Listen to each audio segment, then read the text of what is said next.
Yan. Kita mo, parang na-filter yung under eye ko. Ganyan. Ganyan siya dapat, okay? Maglalagay na tayo ng ating primer. So, pag nag-apply tayo ng primer, sa ibang tao, ideally, meron talaga tayong dapat gamit na brush. So, isipin mo, ang paglalagay natin ng primer, para tayong nag-icing ng cake. So, hindi siya masyadong madiin. Dapat, ginaganyan mo lang talaga yung product sa skin mo. So, kunyari, ito yung primer ko. Ayan. Parang binabalot mo ng pagmamahal. Ay, charot. Ang gagamitin natin na base is full coverage. Kung hindi masyadong dark yung under eyes, by konti lang. Yan. There's just a little bit, no? Now, we can improve on. Then, we can put our same shade concealer. So, for this process, you can take your concealer with a brush. So, kung nakapot siya, you can take it this way. Pero kapag nakalagay lang, kapag liquid siya, you can put it at the back of your hand para lang hindi mo maramihan. Iganyan mo siya sa brush.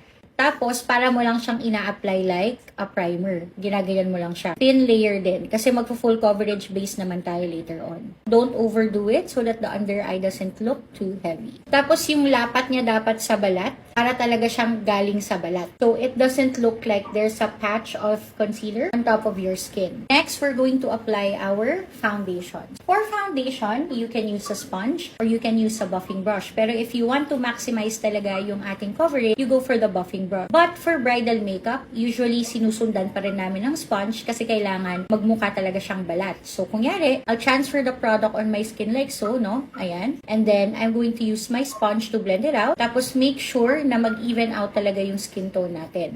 So, go ahead and do that. And make sure na yung matitira sa sponge mo, yun lang yung dadalhin mo sa under eye mo. Kung nakikita mo yung pag-blend ko, para siyang nagmi-mix talaga sa balat ko. So, hindi dapat nagmumukhang lifted yung ating foundation. Kita mo yung sa akin, ganyan. Mukha lang siyang balat. Pero hindi kaya siya ninipis pag in-sponge ka siya, hindi naman. May tendency siyang lumipis. Kaya ang ginagamit ko flocking sponge. Kasi yung mga flocking sponge, hindi sila masyado nag-absorb ng product. So, next, we're going to apply our liquid blush. So, pagdating sa liquid blush, kailangan magmukha siyang natural flush of color. Pag nag-apply tayo ng liquid blush for bridal makeup, it needs to be layer per layer. So, magsa-start tayo dun sa pinaka focal point nung paglalagyan mo ng product. Ayan, di ba ito yung pinaka kung saan tayo maglalagay? And then, i-blend out mo lang siya with your sponge. And then, kailangan umabot siya. Kaya siya tinatawag na bridal glow. Kailangan medyo umabot siya hanggang dito sa center ng apples ng cheeks natin and then hanggang dito sa temple. So, as you can see, this is just one layer. You can keep on adding as you wish, pero bago ka magdagdag, maglagay ka muna sa kabila. I'll put some more. Layer per layer din tayo dito para hindi masira yung base natin. Next, let's add our liquid highlight. So, ano ulit yung ginagamit natin dito na product? With concealer na lighter.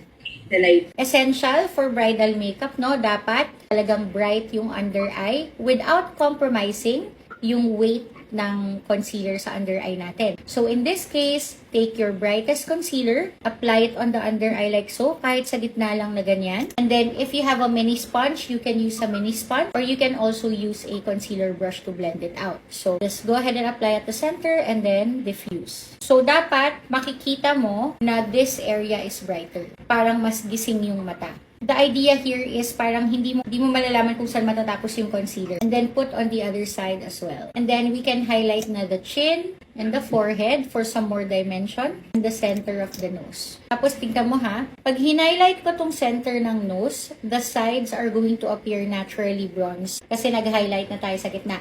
Lalo na kung yellow yung ating foundation. So, you can skip bronzer for this part. Pwede ka rin namang mag-powder bronzer later. Pero sa bridal makeup kasi usually, bronzer takes a backseat. Kapag happy ka na sa kung paano yung pagka-blend ng base mo, you can go ahead and set with powder. So, we usually like to bake on our under eye.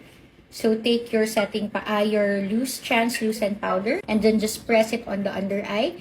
Make sure that you let your bride look up para stretch yung under eye natin. And then, just pat the powder gently and make sure that you're using something that really smoothens out the base. Katulad nung akin, tignan mo, na-erase talaga siya. Kailangan pag bridal makeup, pang malakas ang powder talaga tayo.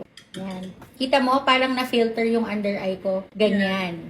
Ganyan siya dapat, okay? Kung ano pa yung mga hinighlight mo, like your chin and forehead, you also put there. And then for the rest of the face, you can just dust it on with the powder.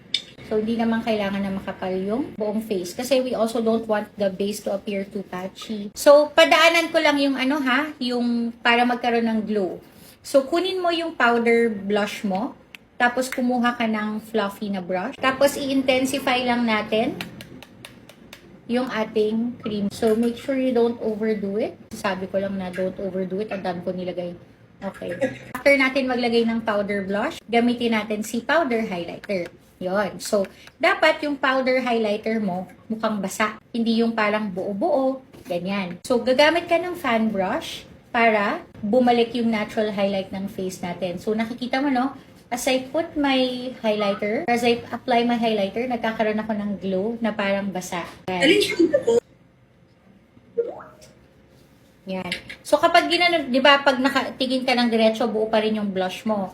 Pero once na gumanyan ka, nakikita mo yung mga, kung ano yung mga naka-highlight. Pati yung center ng nose. Ayan. Pero sa ibang class pa natin itatackle yung yung in detail nung blush and highlight natin.